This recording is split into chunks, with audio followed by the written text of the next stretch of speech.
Good morning students.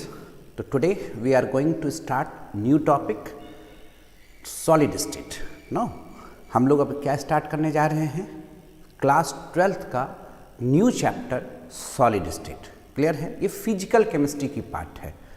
आप लोग जब क्लास 11th में थे तो इसका एक यूनिट हमने पढ़ाया था गैसियस स्टेट. ठीक है, और अब हम लोग चेक करेंगे किसको? सॉलिड स्टेट को.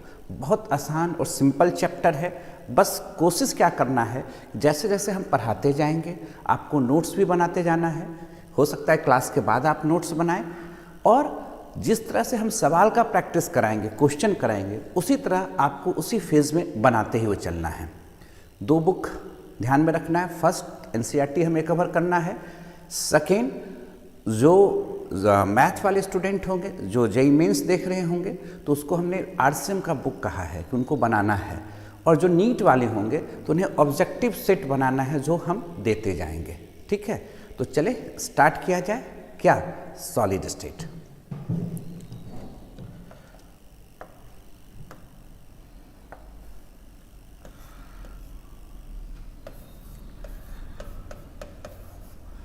Solid state.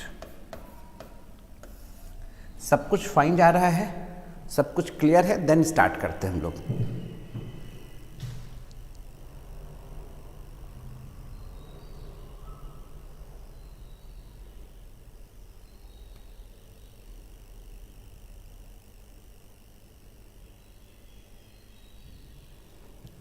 स्टार्ट किया जाए. सब कुछ परफेक्ट है? देन चले.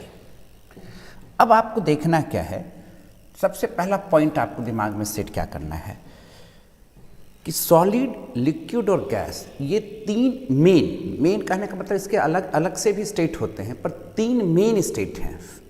कौन सा? सॉलिड, लिक्विड और गैसियस फेज. 3 ये मेन फिजिकल स्टेट होते हैं किसी भी मैटर के. ठीक है, तो पहला पॉइंट ये लिखना है आपको कि solid, liquid and gas, these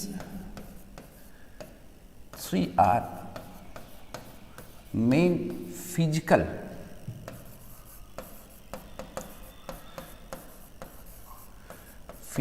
state of matter. Physical state of matter. पहला पॉइंट तो ये रखना. इसके अलावा होते हैं पर मेनली यही 3 हैं. ठीक है, अब स्टेट ऑफ मैटर में व्हाट इज मैटर? मैटर तो आप सब कुछ समझ रहे हैं कि मैटर क्या है, पदार्थ क्या है, जिसके पास मास है, जो स्पेस ऑक्यूपाइज करता है, जो रुकावट पैदा करता है, उसे हम लोग क्या कहते हैं? मैटर, है ना. तो यानी जिसके पास डिफरेंट मास है, ऑक्यूपाइज स्पेस, क्रिएटिंग रेजिस्टेंस. तो इन सभी बातों को जिसमें दिखेंगे वो क्या कहलाएगा? मैटर. संसार का हर वो चीज़ जिसे आप देख रहे हैं, छू रहे हैं, महसूस कर रहे हैं, सब कुछ क्या है? मैटर है. जिसके पास मास है, जो स्थान घेर रहा है, जो रुकावट पैदा कर रहा है, वह मैटर है. और मैटर जिस अवस्था में अवस्थित है उसी को कहा जाता है स्टेट. उसी को क्या कहते हैं? स्टेट. और स्टेट के 3 मेन रूप हैं. कौन सा? Solid, liquid and gas. Clear है? और कोई भी मैटर्स जो होते हैं वो large number of constituents particle से बनते हैं. मैटर जो है वो छोटे छोटे कण से बना हुआ है. पदार्थ जो है वो छोटे छोटे कण से बना हुआ है. ये कैसे बना हुआ है? It form by larger number of constituent particles, या सिंपल पार्टिकल लिख सकते हैं. पार्टिकल्स कहने का मतलब क्या हो सकता है? एटम, मॉलिक्यूल्स और आयंस. और इनमें जो सबसे वेल ऑर्डर फॉर्म होता है वो कौन सा होता है? Solid state. जो सॉलिड स्टेट है इसमें सबसे वेल ऑर्डर फॉर्म होता है किसका? तो स्टेट का. Well order form of state. ठीक है, क्यों होता है, कैसे होता है, करके हम लोग डिस्कस करने जा रहे हैं. तो 3 मेन स्टेट हैं मैटर के. कौन से? सॉलिड, लिक्विड और गैस. मैटर क्या है? खूब अच्छे ढंग से जान रहे हैं. जिसके पास मास है, जो स्थान घेरता है, जो रुकावट पैदा करता है, वो मैटर कहला रहा है। संसार का हर वह वस्तु जिसे आप छू रहे हैं, महसूस कर रहे हैं, वो सभी किसके रूप में आएंगे? मैटर के रूप में आएंगे। मैटर बना कैसे है? तो large number of constituents particles. Particles कहने का मतलब कण, एटम, मॉलिक्यूल्स और आयन से बना है। इनमें सबसे वेल ऑर्डर फॉर्म किसका होता है? तो सॉलिड का होता है। क्लियर? पहले नोट कर लीजिए इस पॉइंट को।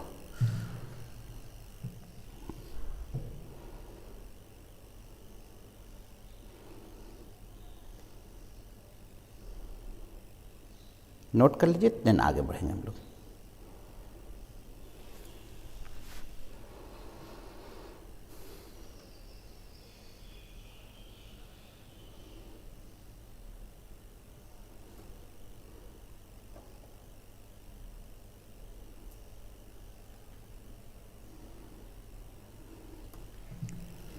नोट कर लिया। और इस बात को घबराना नहीं है, हम इस बार से एक नया स्कीम भी स्टार्ट किए हैं कि जो चीज़ हम पढ़ा रहे हैं उन सभी का एक हिंदी नोट्स भी बना के आपके ग्रुप में हम सेंड करते चले जाएंगे। इसलिए कोई भी जो हिंदी में देख रहे हैं, जो हिंदी पसंद करते हैं, तो घबराइएगा नहीं। अभी आप लिखिए, समझिए, इस बात को समझना ज़रूरी है। लिखने वाला पार्ट हम करके आपको दे देंगे। नोटेड? ओके, वेरी गुड, लिख लिया। नेक्स्ट अब आया जाए हम लोग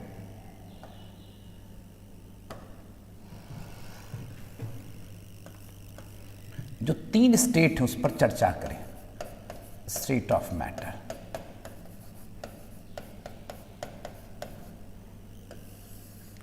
तीन जो मेन स्टेट हैं कौन सा है? तो सॉलिड, लिक्विड और गैस। अब जरा देखा जाए सॉलिड, लिक्विड, गैस की प्रॉपर्टीज़ क्या है और कौन से फैक्टर इसके प्रॉपर्टीज़ को इफेक्ट करते हैं, पहले ये जानना ज़रूरी है। सॉलिड में क्या होता है? तो आप कहिएगा कि सॉलिड के पास डिफिनिट शेप है।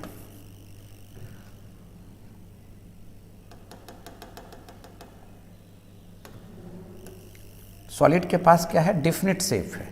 तो हम लोग कह देते हैं यहाँ शेप। किसके पास है भाई? सॉलिड के पास डिफिनिट शेप है। लिक्विड के पास डिफिनिट शेप नहीं है। लिक्विड को जिस बर्तन में डालिएगा उसी बर्तन का शेप ले लेगा। और गैस के पास भी नहीं है। गैस के पास भी अपना डिफिनिट शेप नहीं है। जिस बर्तन में रखते हैं उसी बर्तन में वो पूरा स्पेस ऑक्यूपाइज कर लेता है। क्लियर सी बात है? तो सॉलिड के पास डिफिनिट शेप है। क्यों है, इस पर भी हम लोग चर्चा करेंगे। अब आया वॉल्यूम के बारे में। सॉलिड के पास डिफिनिट वॉल्यूम है, लिक्विड के पास भी डिफिनिट वॉल्यूम है। पानी का आप जानते हैं कि 2 लीटर पानी है कि 4 लीटर पानी है कि 6 लीटर पानी है। गैस के पास अपना डिफिनिट वॉल्यूम नहीं है।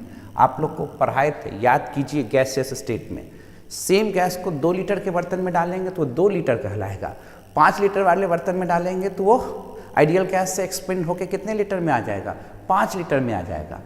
तो गैस के पास डिफिनिट शेप और डिफिनिट वॉल्यूम नहीं है।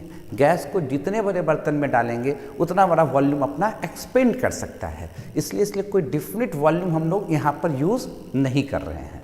क्लियर? अच्छा, अब क्वेश्चन उठता है, क्यों सॉलिड के पास डिफिनिट शेप है, डिफिनिट वॉल्यूम है, लिक्विड के पास शेप नहीं है पर वॉल्यूम है, और गैस के पास ना शेप है ना वॉल्यूम है?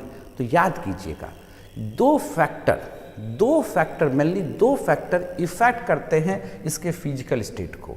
वो 2 फैक्टर कौन से हैं? तो पहला फैक्टर आपको दिमाग में रखना, इंटरमॉलिक्यूलर फोर्स।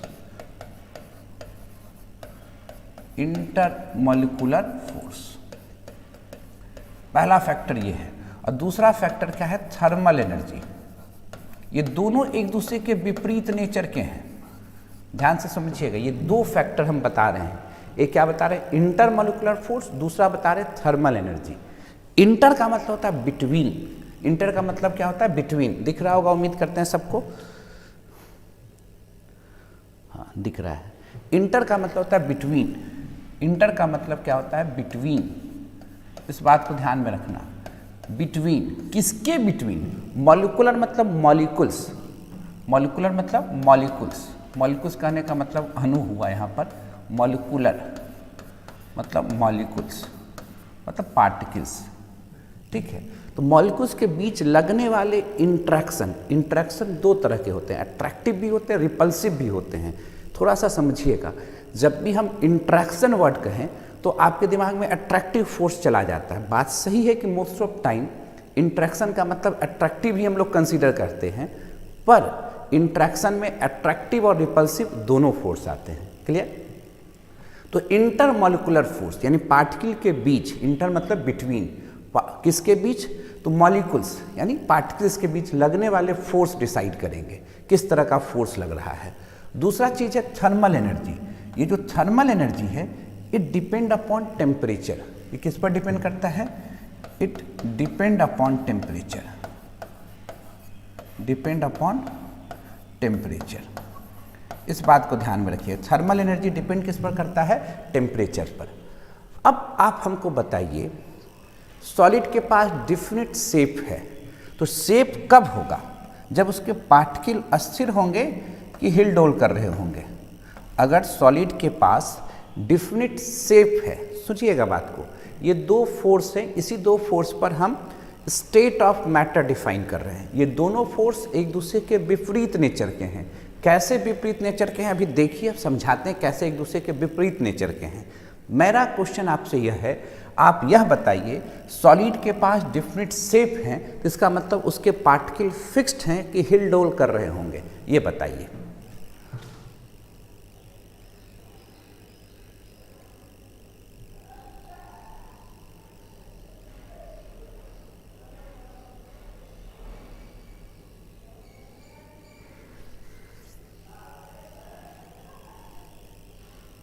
फिक्स्ड है, वेरी गुड। ईसा जी ने बोला फिक्स्ड है, बहुत अच्छा।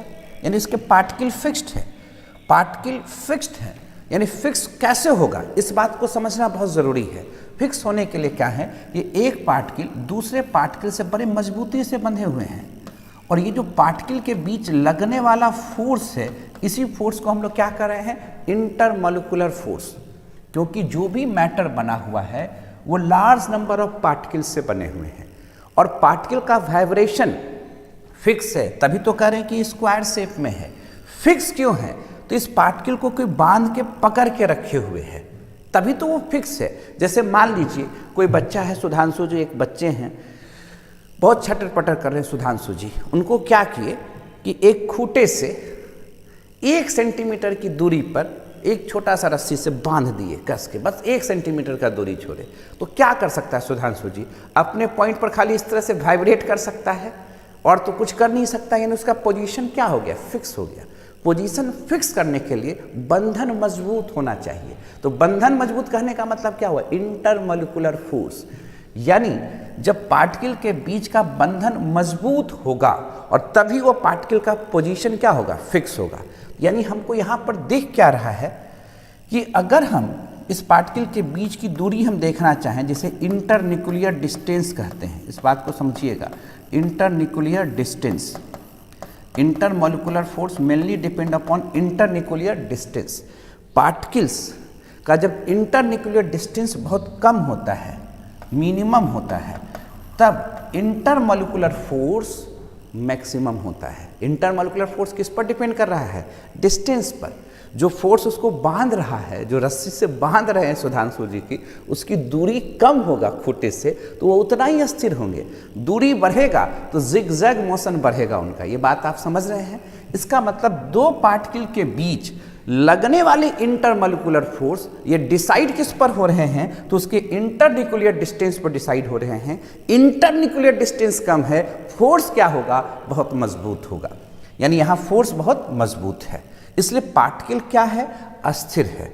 यही कारण है कि यहाँ पर जो इंटरमॉलिक्यूलर फोर्स है,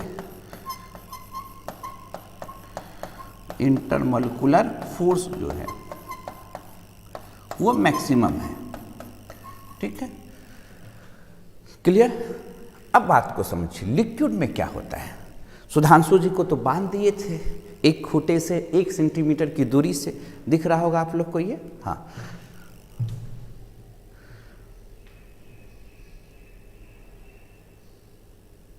ठीक है आदित्य जी। अब क्या है, सुधांशु जी को तो बांध दिए थे, मयंक साहब को देखा नहीं गया। मयंक साहब हमको बता रहे हैं सर मानवता पर अत्याचार क्यों कर रहे हैं। बोले क्या हुआ? बोला सर जानते हैं एक गाय को भी ना 20 मीटर की रस्सी से बांधना चाहिए। ये तो मेरा दोस्त है, मानव है, इस पर अत्याचार क्यों कर रहे हैं। बड़ा अच्छे ढंग से समझाया। तो हम क्या किए कि रस्सी का लेंथ बढ़ा दिए, मतलब इंटरन्यूक्लियर डिस्टेंस की दूरी बढ़ा दिए। अब तो सुधांशु जी थे, अब तो अपना असल फॉर्म में आ गए। जैसे ही लेंथ बढ़ाएंगे 20 मीटर की रस्सी से बांधेंगे, बंधे हुए तो हैं पर अब इनके पास फ्रीडम है, वो कहीं भी जा सकते हैं। अब उठ के यहाँ चले जाते हैं, कभी उठ के यहाँ चले जाते हैं, कभी ऊपर चले जाते हैं, कभी पंखे के ऊपर बैठ जाते हैं। मतलब जहाँ मन तहाँ वो जिग जैग मोशन करने में लगे हुए हैं, इधर उधर उधर। यह पार्टिकल फिक्स नहीं है। जैसे पानी को देखते हो, पानी के अंदर मॉलिक्यूल्स उस वॉल्यूम के अंदर कहीं भी घूम सकता है, रोटेट कर सकता है, बंधा हुआ तो है पर उस वॉल्यूम में कहीं भी जा सकता है। तो अब ये फिक्स्ड मोशन नहीं रहा है। यहाँ पर जो मोशन कर रहे हैं सुधांशु जी वो जिग जैग मोशन है। कैसा मोशन है? जिग जैग मोशन है। अब जब पार्टिकल का पॉइंट फिक्स नहीं है, क्या हुआ है, इंटरन्यूक्लियर डिस्टेंस थोड़ा सा इंक्रीज कर दिए हैं। Internuclear distance as compare to solid थोड़ा सा इंक्रीज कर दिए हैं। सुधांशु जी अपने पॉइंट पर फिक्स नहीं है, जहां मन तहां वो जिग जैग मोशन कर रहे हैं। एक बात और समझना, जैसे ही इंटरन्यूक्लियर डिस्टेंस बढ़ेगा, टीचर से स्टूडेंट की दूरी बढ़ेगा तो उसका लगाव कम होगा। इंटरन्यूक्लियर डिस्टेंस बढ़ेगा जिसका मतलब है जहाँ दूरी बढ़ा तो जो बाइंडिंग फोर्स है, जो पकड़ने वाला फोर्स है, जो ग्रिप है, वो कमज़ोर होगा। इसका मतलब क्या है कि जो इंटरमॉलिक्यूलर फोर्स है वो वीक हो रहा है। Intermolecular force as compare to solid किससे वीक हो रहा है? कंपेयर किससे कर रहे हैं? तो सॉलिड से कंपेयर कर रहे हैं। पार्टिकल कैसा मोशन कर रहा है? जिग जैग मोशन कर रहा है, अपने पॉइंट पर फिक्स नहीं है। अब हम कहेंगे कि अब सुधांशु जी कहाँ पर? यहाँ पर, थोड़ी देर में यहाँ पर, फिर थोड़ी देर में यहाँ पर, थोड़ी देर में यहाँ पर। तो कोई एक डिफिनिट शेप ले पा रहे हैं क्या? नहीं ले पा रहे हैं। समझ रहे? डिफिनिट शेप नहीं ले पा रहे हैं। क्यों? कारण क्या है? तो पार्टिकल्स का जो इंटरन्यूक्लियर डिस्टेंस है वो बढ़ चुका है। क्लियर सी बात समझ में आ रहे हैं?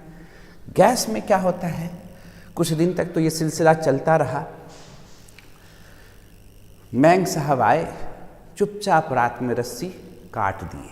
यानी जो फोर्स था, जो पकड़ के रखे हुए था अभी भी सुधांशु जी को, वो रस्सी को काट दिए। वो अवस्था क्या हो गया? गैस का। गैस में ऑलमोस्ट नेग्लिजिबल इंटरमॉलिक्यूलर फोर्स होते हैं और इंटरन्यूक्लियर डिस्टेंस वेरी लार्ज होता है। यानी जो इंटरमॉलिक्यूलर फोर्स है गैस में ऑलमोस्ट नेग्लिजिबल है, ऑलमोस्ट नेग्लिजिबल है। और इंटरमॉलिक्यूलर फोर्स जो है, इंटरन्यूक्लियर डिस्टेंस जो है वो वेरी लार्ज है। किस अवस्था में? गैसियस अवस्था में। और अब पार्टिकल मन के गति से चल रहा, मेरा मन कर रहा हम बैठेंगे क्लास करेंगे, मेरा मन कर रहा है नहीं करेंगे, यानी रैंडम मोशन, जो मन कर रहा है वो करेंगे। कोई फिक्स डायरेक्शन नहीं है, किसी डायरेक्शन में ये काम करेंगे। Random motion, zigzag, random motion, जहां मन करेगा वहां चल देंगे उठ के उधर से। और पार्टिकल घूम कैसे रहा? जिगजैग, इधर उधर कैसे भी कर सकता है, रैंडम गति है, किधर भी जा सकता है। यानी जो इंटरमॉलिक्यूलर फोर्स है उसको ऑलमोस्ट नेग्लिजिबल मान रहे हैं। इंटरन्यूक्लियर डिस्टेंस क्या है? वेरी लार्ज है। अब आप आइए इसमें थर्मल वाइब्रेशन का हम थर्मल एनर्जी, थर्मल वाइब्रेशन का कॉन्सेप्ट इनपुट करते हैं। थोड़ा सा अप करें इसको।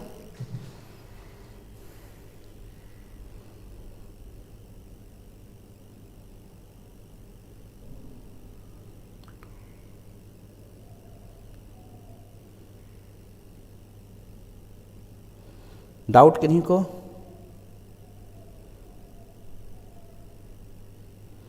डाउट किन्हीं को यहां पर?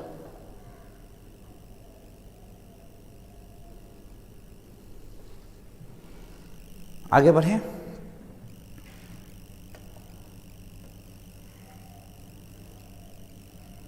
थर्मल वाइब्रेशन लगाते हैं इसमें।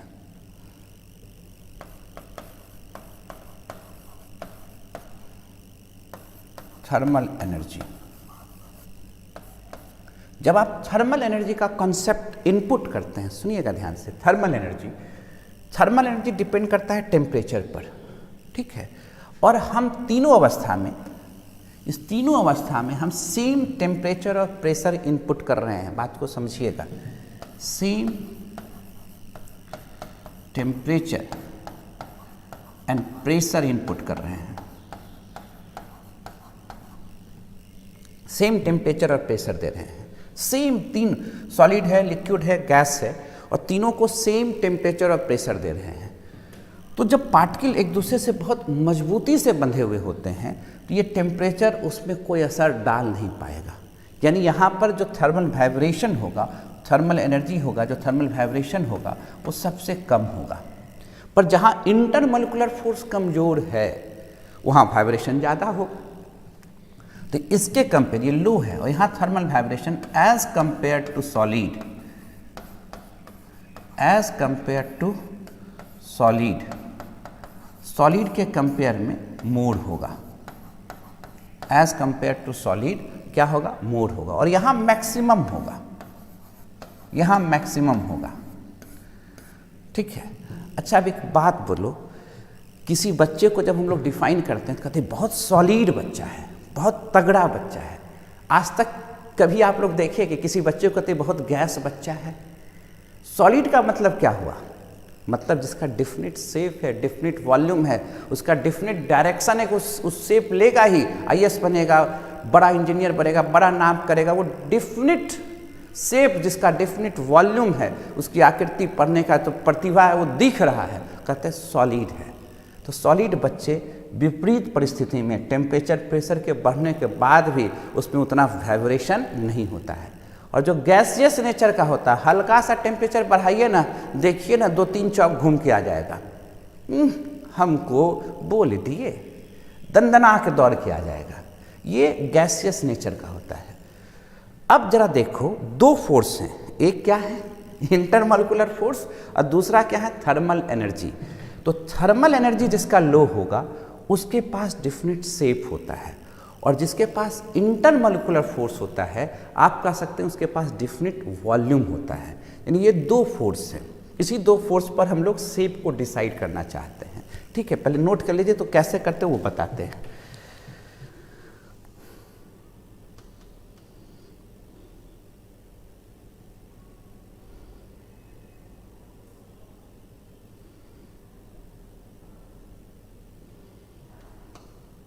बढ़ा जाए, नोट कीजिए, तब आगे बढ़ेंगे।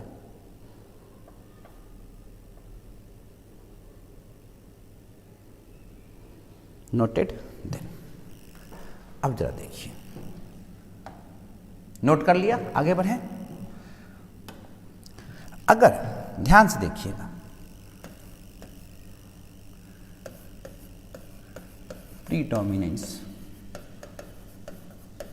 डोमिनेंस ऑफ इंटरमोलिकुलर फोर्स,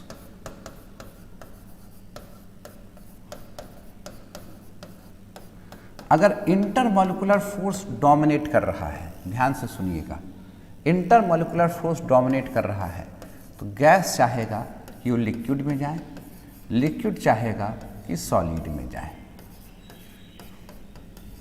ध्यान से सुनिएगा, अगर इंटरमोलिकुलर फोर्स जितना मजबूत होगा, इंटरन्यूक्लियर डिस्टेंस उतना कम होगा, थर्मल वाइब्रेशन उतने कम होगा, पार्टिकल एक दूसरे के नज़दीक आएंगे, और एक दूसरे के नज़दीक आएंगे तो मजबूती से बंधेंगे, बंध के एक जगह रुकेंगे तो उनका डेफिनेट शेप होगा। क्लियर? पर जब प्रीडोमिनेंस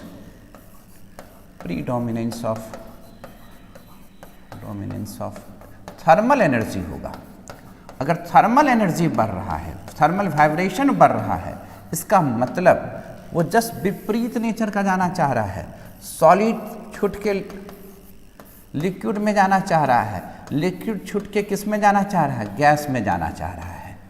तो अगर कोई आपसे पूछे why solid have definite shape and definite volume, तो उसके पीछे रीजन बताइएगा कि सॉलिड में इंटरन्यूक्लियर डिस्टेंस कम है, इसलिए इंटरमोलिकुलर फोर्स ज़्यादा है। यही कारण है कि उसके थर्मल वाइब्रेशन कम है, और थर्मल वाइब्रेशन कम होने के चलते जो सॉलिड के कंस्टिट्यूएंट पार्टिकल्स हैं अपने ही पॉइंट पर ऑस्टुलेट करते हैं। मोशन नहीं होता है, सिर्फ वाइब्रेशन हो सकता है अपने ही पॉइंट पर, जिसके चलते उनका डेफिनेट शेप है। और जब पार्टिकल एक दूसरे से मजबूती से बंधे हुए होते हैं, जिसके चलते उनमें डेफिनेट वॉल्यूम है। क्लियर सी बात है। अगर आपसे क्वेश्चन कोई पूछा क्यों सॉलिड के पास डेफिनेट शेप और डेफिनेट वॉल्यूम है, तो कैसे आप जवाब दीजिएगा कि सॉलिड में इंटरमोलिकुलर फोर्स ज़्यादा है।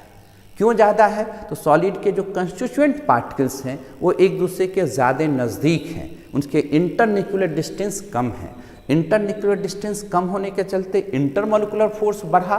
फोर्स बढ़ने के चलते उसके जो वाइब्रेशन है, कभी भी वो मोशन नहीं करेगा। सॉलिड के जो कंस्टिट्यूएंट पार्टिकल मोशन नहीं करेंगे, अपने पॉइंट पर ही सिर्फ वाइब्रेट कर सकता है, जिसके चलते उसके पास डेफिनेट शेप है।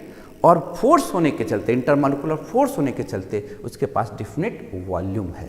कोई दिक्कत? पूछा कि लिक्विड के पास शेप नहीं है पर वॉल्यूम है, तो वॉल्यूम वहाँ होगा जहाँ इंटरमोलिकुलर फोर्स होगा, और जहाँ थर्मल वाइब्रेशन एकदम कम होगा, मिनिमम होगा, वहाँ पर डेफिनेट शेप होंगे। क्लियर? तो अगर कोई पूछ देगा क्यों गैस के पास डेफिनेट शेप नहीं है, डेफिनेट वॉल्यूम नहीं है, तो समझा सकते हैं आप। ये कोई पूछ देगा कि क्यों लिक्विड के पास डेफिनेट शेप नहीं है पर वॉल्यूम है, तो आप समझा सकते हैं। यानी लिक्विड के पास वॉल्यूम है, शेप नहीं है, ये भी आप समझा सकते हैं। और सॉलिड के पास क्यों डेफिनेट शेप और डेफिनेट वॉल्यूम है, ये भी आप समझा सकते हैं। कोई दिक्कत है कहीं पर? तब आगे बढ़े हम लोग।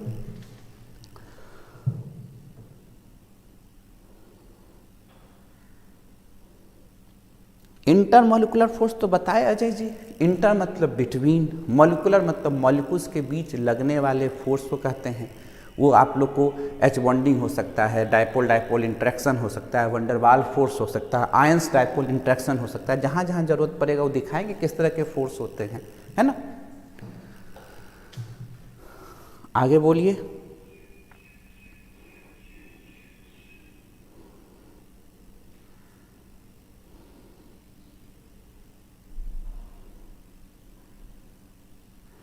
अजय जी बोले फिर से, क्या फिर से अजय जी बताए कि इंटर मतलब हुआ बिटवीन, मॉलिकुलर मतलब मॉलिक्यूल्स, मतलब मॉलिक्यूल्स के बीच लगने वाले बल को हम लोग कहते हैं इंटरमोलिकुलर फोर्स, है ना। अब जो दो पार्टिकल्स है, तो दो पार्टिकल्स एक दूसरे के बीच कुछ ना कुछ तो होगा ही ना, है ना। होगा कि नहीं होगा? जैसे आप लोग पढ़ते होंगे फिजिक्स में भी, दो मास है तो चलेगा ही ना दोनों में इंट्रैक्शन। सेम कहानी है, जब दो पार्टिकल्स हैं तो इसके बीच चलेगा इंट्रैक्शन। वो इंट्रैक्शन कुछ नहीं है तो वंडरवाल है, कुछ मॉलिक्यूल्स के नेचर के आधार पर है, पोलर है तो डायपोल डायपोल इंट्रैक्शन है, पोलर के साथ फोन से गप करने वाला हाइड्रोजन है तो एच बॉन्डिंग है। समझ रहे हैं? एक तरफ आयंस है और एक तरफ एक्टिव हाइड्रोजन है तो आयंस डायपोल इंट्रैक्शन है। तो बहुत तरह का चीज़ें इसमें आता है। तो आपको इंटर का मतलब समझना है बिटवीन। इंटर मतलब बिटवीन। जैसे कहते हैं कि इंटर कॉलेज टूर्नामेंट, दो कॉलेज के बीच होने वाले टूर्नामेंट, तो इंटर का मतलब बिटवीन। मॉलिकुलर मतलब अणु, अणु कहने का मतलब जो पार्टिकल्स हैं उसके बीच लगने वाले इंट्रैक्शन।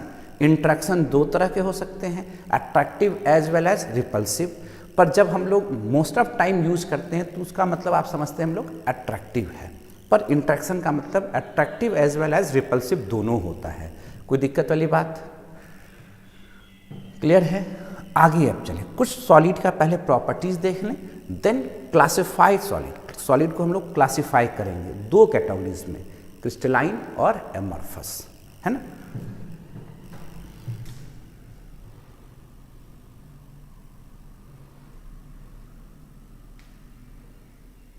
क्लियर है? चला जाए। अब हेडिंग दीजिएगा प्रॉपर्टीज ऑफ सॉलिड।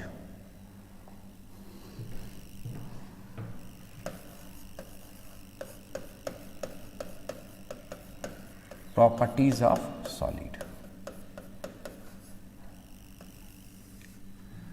पहले सॉलिड में क्या क्या चीज देखें?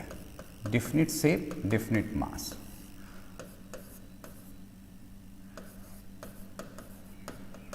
Definite shape, and definite volume, mass कहते हैं डिफिनिट वॉल्यूम। ये तो सबसे सिंपल है। फिर क्या देखिए आप, थर्मल एनर्जी लो,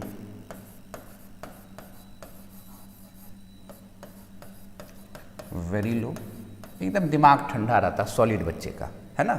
सॉलिड बच्चे का दिमाग एकदम ठंडा रहता है, विपरीत परिस्थिति में भी अपने दिमाग को बड़ा अस्थिर रखता है। Thermal energy very low. Internuclear distance, teacher के साथ उसका नज़दीकी बहुत ज़्यादा रहता है। इंटरन्यूक्लियर डिस्टेंस बहुत कम होता है, टीचर से बहुत क्लोजली एसोसिएटेड रहता है कि भैया जो सर कह रहे हैं उतना हमको करना ही करना है। Internuclear distance, internuclear distance very low. Internuclear distance क्या होता है, बहुत ही कम होता है। और internuclear distance is very low, इससे क्या होता है कि इंटरमोलिकुलर फोर्स ज़्यादा होता है। इंटरमोलिकुलर मोलिकुलर फोर्स मैक्सिमम होता है। क्लियर, ये बात तो समझ ही रहे हैं। अब सॉलिड जो है ना, उसको जो कंप्रेस जो करते हैं, तो रिजिड तो होगा ही, तो कंप्रेस करना बड़ा मुश्किल काम होता है। It is not easily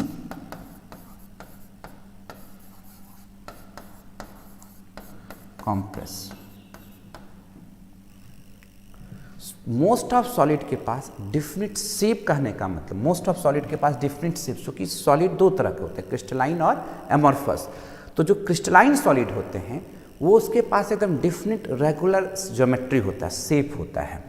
it is not easily compress, बहुत आसानी से कॉम्प्रेस नहीं कर सकते हैं क्योंकि ये रिजिड है।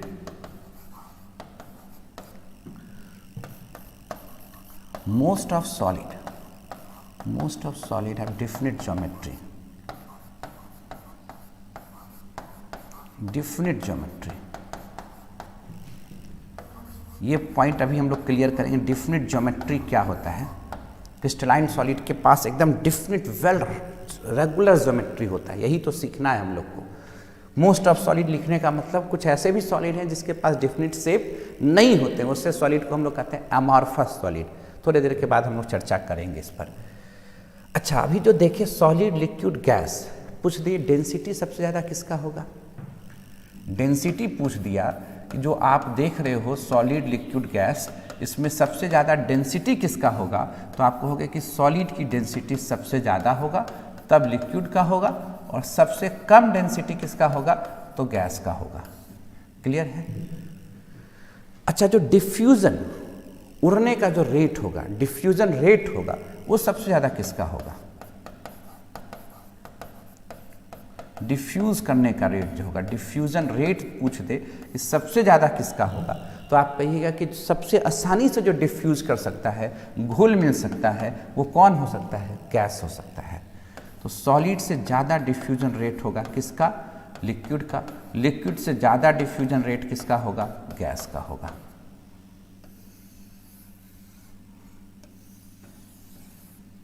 ठीक है, कि कहीं दिक्कत हो रहा है तो बोलिए।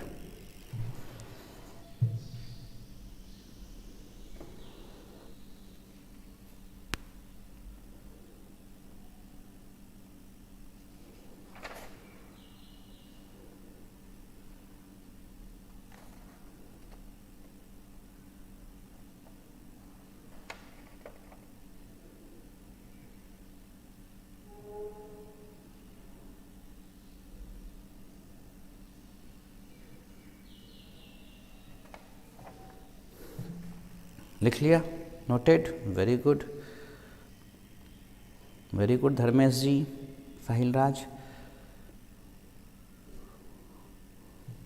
ठीक है, बहुत अच्छा।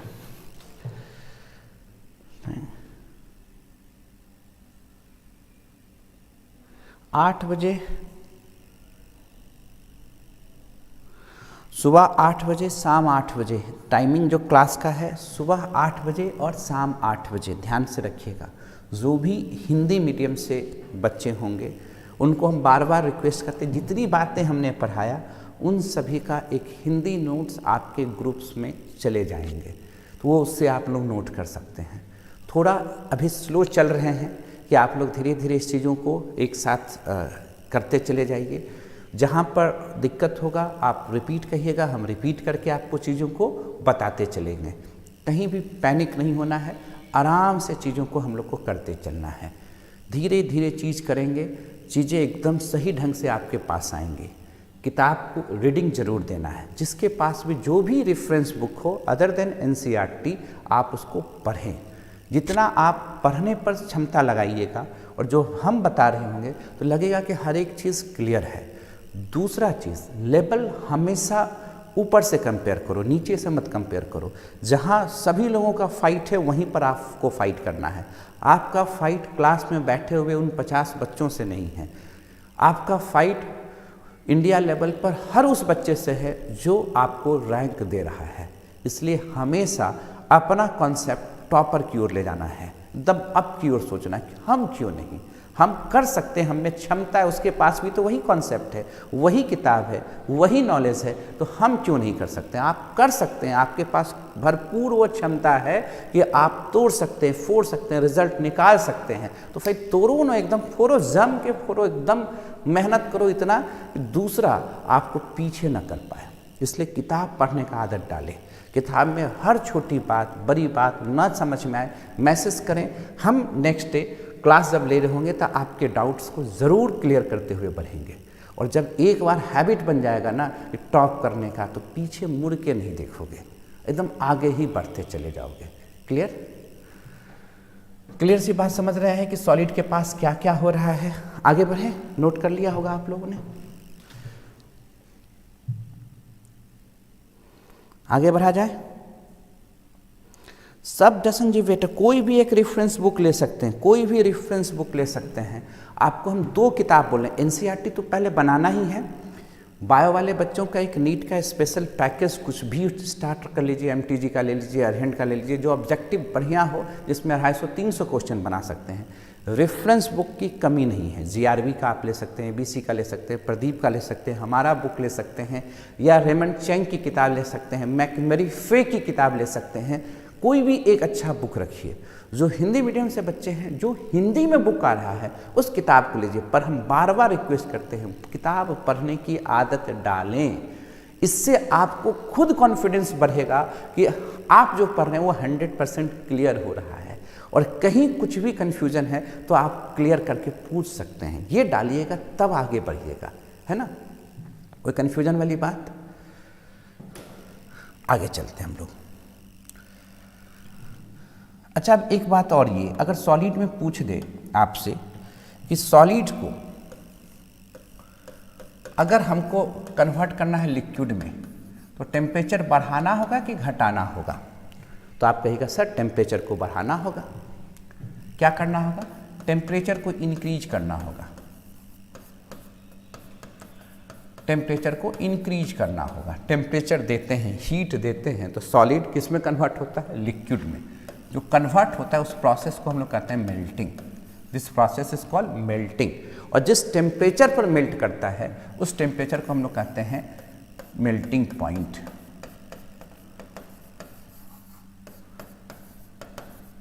इस बात को तो समझ रहे हैं। और डिफाइन जैसे करेंगे, बॉइलिंग पॉइंट, मेल्टिंग पॉइंट देखिएगा ही सॉल्यूशन चैप्टर में। अगर हमको बॉइलिंग पॉइंट डिफाइन करना रहता तो क्या लिखते हैं? At which temperature the vapour pressure of substance becomes equal to atmospheric pressure is known as boiling point of substance.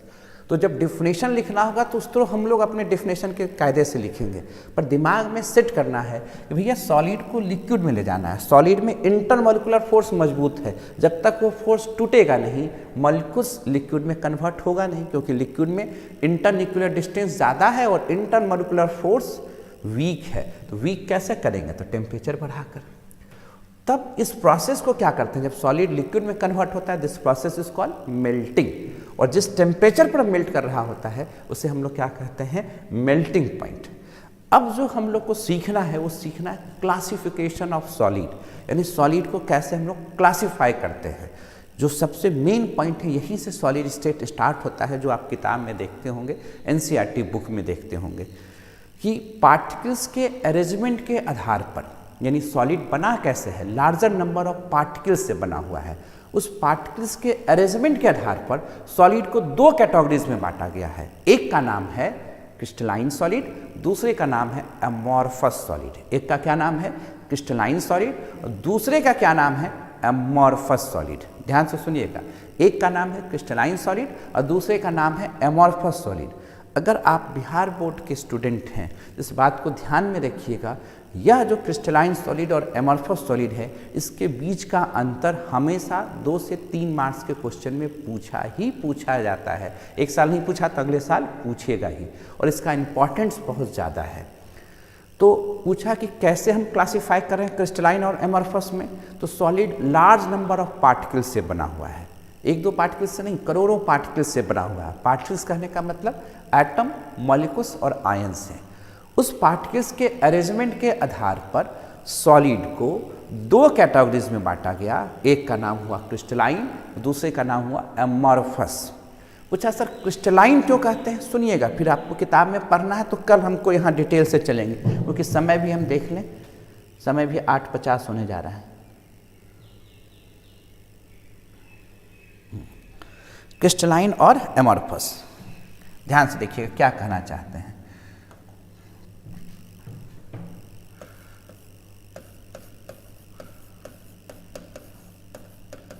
Classification of solid,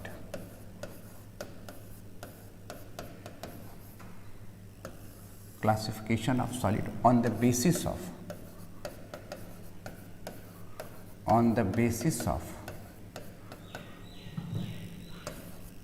arrangement of constituent particles, arrangement of constituent particles in nature, यानी classification of solid on the basis of arrangement of constituent particles in nature. किसी भी solid के पास larger number of particles होता है, इस बात को हमेशा, वो जो कंस्टिट्यूएंट पार्टिकल्स होते हैं वो बहुत ज़्यादा होते हैं।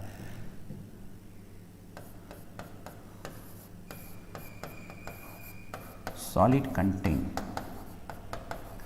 Larger number of constituent particles.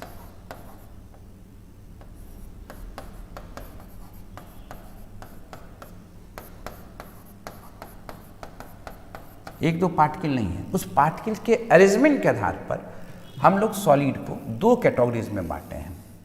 एक का नाम है क्रिस्टलाइन सॉलिड और दूसरे का नाम है एमॉर्फस सॉलिड। एक का नाम है क्रिस्टलाइन सॉलिड और दूसरे का नाम है एमॉर्फस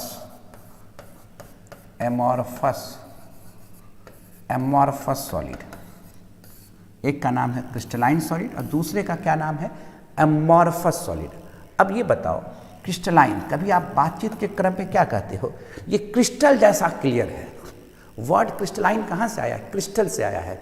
बातचीत के क्रम में आप क्या कहते हो, एकदम ये क्रिस्टल जैसा क्लियर है। पूछा ये क्रिस्टल वर्ड का मतलब क्या होता है, जो बोल देते हो बातचीत के क्रम में, अरे ये तो क्रिस्टल जैसा क्लियर है।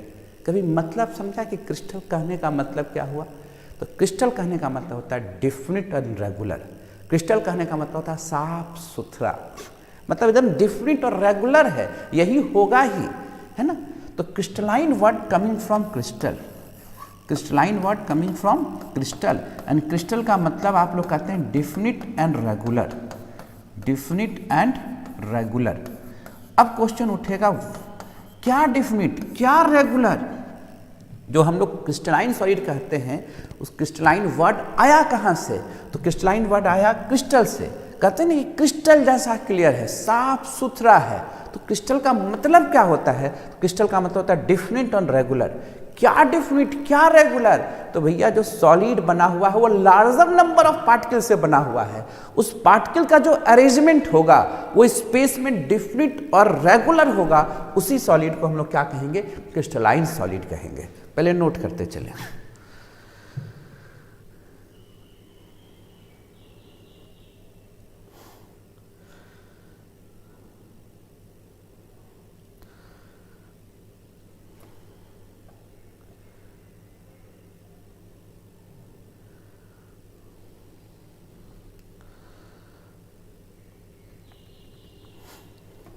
क्या डेफिनेट क्या रेगुलर समझ में आ रहा है बात?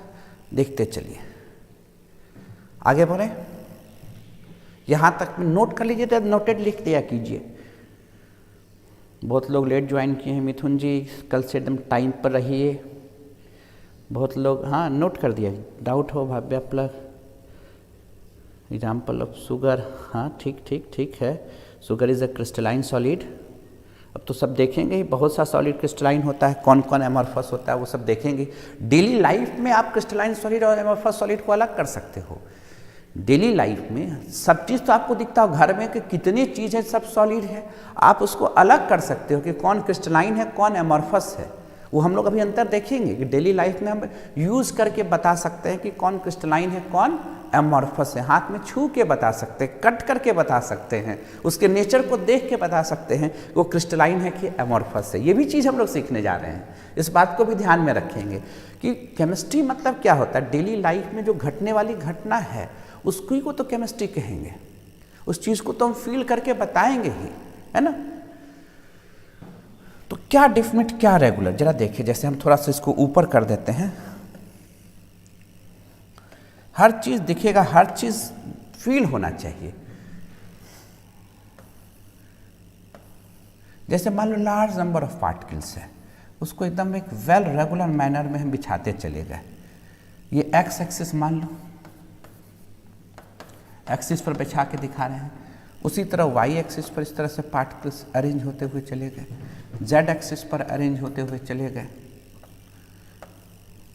ये जो डिफिनिट और रेगुलर अरेंजमेंट है, जितना दूरी पर यहाँ बैठा उतनी दूरी पर यहाँ बैठा, उतनी दूरी पर यहाँ बैठा, ये जो अरेंजमेंट होता चला जा रहा है पार्टिकल्स का, इसी को कहते हैं डिफिनिट और regular arrangement, well order arrangement.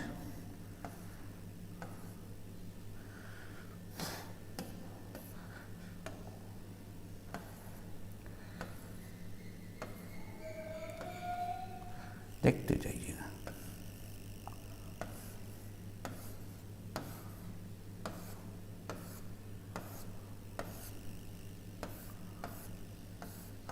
शाम में भी 8 बजे से क्लास होगा, वो ऑर्गेनिक का क्लास होगा।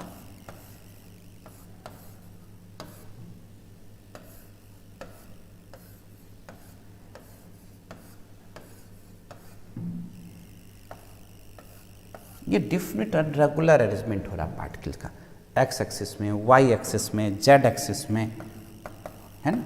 और जब इसको एकदम डिफिनिट मैनर में बिछाते चले जाएंगे तो एक जाल जैसा दिखेगा। अब ये जाल क्या होता है, कैसे डिफाइन करते हैं, तो कल हम लोग इस पर मोर डिटेल करेंगे, है ना।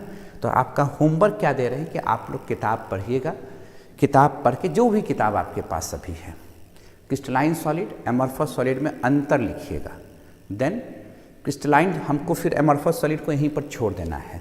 फिर क्रिस्टलाइन सॉलिड को उसके अंदर जो कंस्टिट्यूएंट पार्टिकल्स हैं, पार्टिकल्स के बीच लगने वाले इंटरमोलिकुलर फोर्स के हिसाब से फर्दर क्रिस्टलाइन सॉलिड को 4 कैटेगरीज में बांटे हैं। तो ये चीज़ 2 क्लासिफिकेशन, एक एमॉर्फस और दूसरा क्रिस्टलाइन, फिर क्रिस्टलाइन का जो क्लासिफिकेशन है 4 सॉलिड में, ये पढ़ के रखना है। क्योंकि अब जो अगले दिन से क्लास लेंगे तो जो हम अभी पढ़ाए हुए हैं वो क्वेश्चन के फॉर्मेट में 10 क्वेश्चन रखेंगे ऑब्जेक्टिव के रूप में, जो आपसे पूछेंगे कि आपको जवाब भी देना है, जिससे क्या होगा, चीज़ें रिकैप होता चले जाएंगी। क्लियर है। और बाकी तो शाम में हम लोग क्लास लेंगे ही, कोई दिक्कत वाली बात है। इस कोरोना काल में बहुत अच्छे ढंग से, सेफ ढंग से आप रहिए। एक आदमी ने एक मैसेज किया हमको कि शहर बसा के गांव की ओर सुकून ढूंढने जा रहे हैं, कितने बेबस हैं हम, कुल्हाड़ी लेकर छांव ढूंढने जा रहे हैं। क्या बोले कि शहर बसाकर सुकून ढूंढने के लिए गांव जा रहे हैं। शहर बसा दिया और इस कोरोना काल में सुकून ढूंढने के लिए गांव भाग रहे हैं। कितने बेबस हैं हम, कुल्हाड़ी लेकर छांव ढूंढने जा रहे हैं। बताइए कितना चितार्थ हो रहा है। इस पर भी हम लोग को अमल करना है। Save the nature. और हम लोग को जब नेचर को सेव करेंगे तो इस महामारी से बहुत अच्छे ढंग से निकल सकते हैं। घर में रहिए, सुरक्षित रहिए, बाहर जाने से बचिए, ज़्यादा समय फोकस कीजिए पढ़ाई पर कि आपका दिमाग डाइवर्ट न हो।